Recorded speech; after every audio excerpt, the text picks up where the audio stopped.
आपका नाम क्या है? नीरज सिंह। नीरज जी, कहाँ के रहने वाला हैं? मैं यही मधेपुर का ही।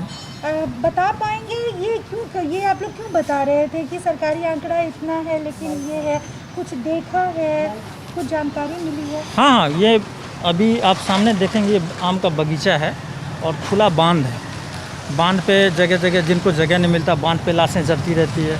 आम के बगीचे में काफ़ी सारी लाशें जलाई गई हैं। ऐसा इसलिए हो रहा है कि बहुत सारे आदमी गांव देहात में हैं जो पॉजिटिव तो हुए, लेकिन ना वो अपना जांच करवाने पीएचसी तक पहुँचे, ना वो कहीं डॉक्टर से संपर्क किए, घर में ही अपना वो इलाज किए, नहीं बचे, मर गए, वो आंकड़ा काउंट नहीं हुआ। लेकिन गवर्नमेंट आंकड़ा अभी भी 14 है और वो 14 इसी मधेपुर के ही है। मधेपुर ज़्यादा से ज़्यादा 1-2 होगा जो अंदर कोसी के बांध के अंदर होगा, बाद बाकी सारा का सारा इंटीरियर यहीं का है। उसके बावजूद यहाँ अभी जहाँ हम लोग खड़े हैं यहीं पे 3 पेशेंट है जहाँ पे मौत हुई है।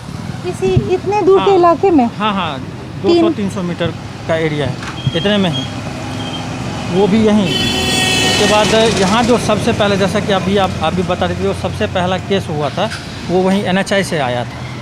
कौन थे वो कोई मजदूर थे? हाँ, मजदूर ही। अच्छा, वो रसोइया था।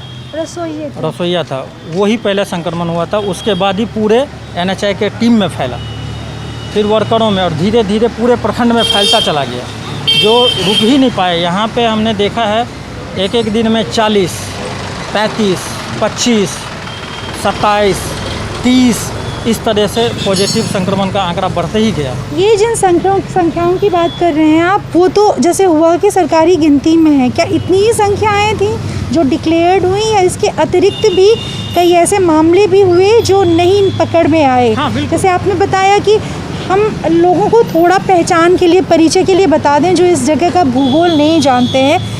यहाँ जहाँ हम खड़े हैं ये जगह तो आपको अच्छी सी समतल मिट्टी वाली दिख रही होगी, लेकिन ये कोसी का इलाका है मधेपुर ना, तो थोड़ी दूर आगे जाकर तटबंध आता है और तटबंध के उस तरफ कई गांव बसे हैं। वो 2 तटबंध, 8 पंचायतें हैं और वो 2 तटबंधों के बीच फंसा हुआ 60,000 का इन्होंने बताया तकरीबन इलाका, जो 2 तटबंधों के बीच में पड़ता है और वहाँ ज़्यादातर समय वो इलाका जलमग्न होता है। तो उनके लिए रत्ती भर भी थोड़ी बारिश हो जाए, उनके लिए रास्ते वगैरह बंद हो जाते हैं, उनकी कनेक्टिविटी बंद हो जाती है, नाव से आना जाना वो अगल बगल में वो करते हैं, तो उनके लिए बड़ी पीड़ा है, बहुत सिरदर्दी का काम है कि वो किस तरीके से बहुत लंबा चक्कर लगाकर, आपने बताया 60 किलोमीटर के तकरीबन उनको।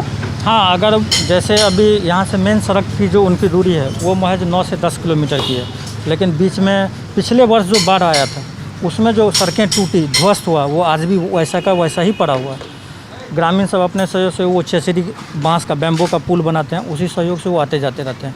अभी थोड़ी सी बारिश आए नहीं, नदी में जल का स्रोत बढ़ेगा, वो बह जाएगा, फिर एकमात्र सहारा उन लोगों का नाव हो जाता है। दूसरा कोई साधन ही नहीं है जो यहाँ तक वो पहुँच सकते हैं। और उसी दूरी को तय करने के लिए अगर वो बाय रोड आएँ, व्हीकल का प्रयोग करें, तो उन्हें 50 से 60 किलोमीटर की दूरी तय करनी पड़ेगी यहाँ तक पहुँचने के लिए। तो आप समझ रहे हैं, वैसे कहने को कागज़ों पर 9-10 किलोमीटर की कनेक्टिविटी है, 9-10 किलोमीटर का सड़क वो करेंगे तो वो यहाँ पहुँच जाएंगे जहाँ पर ज़्यादा सुविधाएं हैं, प्रखंड स्तरीय अस्पताल है, सुविधाएं हैं, लेकिन वो ये कई साल के बड़े हिस्से में वो ये कर नहीं पाते। उनको घूम के 50-60 किलोमीटर का सफ़र करके आना होगा, रत्ती भर भी बारिश उनकी कनेक्टिविटी तोड़ देगी। और जैसा कि इन्होंने बताया, पिछले साल हर साल बाढ़ आती है, तकरीबन हर साल बाढ़ आती है, हर साल पानी नदी में बढ़ता है कोसी का। और हम सुनते हैं, हम पढ़ते हैं, हम इसी इलाके के, तो हम जानते हैं कि लोगों की दिनचर्या जो होती है ना, सरकार तैयारियां नहीं करती बाढ़ को लेकर। थोड़ा थोड़ा बताया जाता है, प्रखंड स्तरीय तैयारियां हुई, इस तरीके की मीटिंग हुई, पर वो तैयारियां, जो असली तैयारियां होती हैं वो लोगों की होती हैं।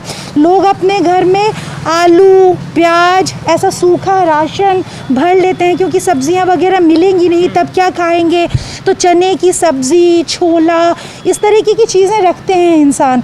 तो पूरी उनकी वो सालाना दिनचर्या का हिस्सा है बाढ़ की तैयारियां।